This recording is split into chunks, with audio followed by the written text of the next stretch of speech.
So ibalik na namin to. Mag quick tour muna tayo dahil walang gamit sa ayan. Ito yun. So left hand driving.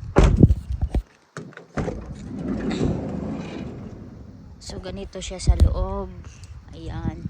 Ito yung mga inverter niya para sa power. Yun yung shower. Mag-owning ka lang doon sa sa labas ng ano. Ayan yung bed. Queen size bed. Ito yung luto, mga utensils, gas extinguishers. Ito yung fridge.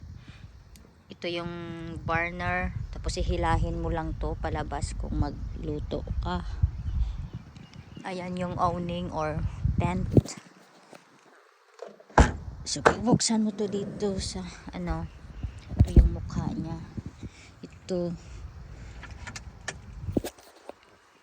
Pwede siyang full. Lagyan mo siya ng mga ano, pahaba. Checking the van. Ito yung mga lagyan mo kung ano-ano dyan gusto mo ilagay. Ayan. Ito yung ano, portable chair and table.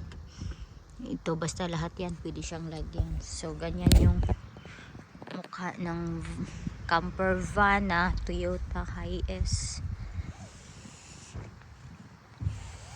Ayan. Ayan yan sa loob niya, guys.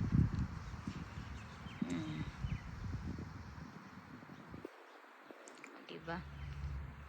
Ganda naman siya.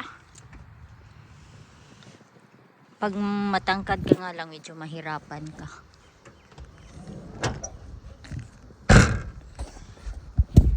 Ayan yung adventure van namin. Alright. Let's go. So ito yung ano, owning for shower pag gusto mong maligo. Ito yung sa heater. Heater fridge pala to. So ito yung lahat ng mga inverter, shower, yan. I-down mo lang yan tapos may shower room ka na. Electric fan lang to dito, wala siyang aircon. Pag sobrang lamig naman, di mo kailangan aircon. My God. So, ibalik na namin dahil 1 week na. Saka dito na kami ditira sa adventure namin.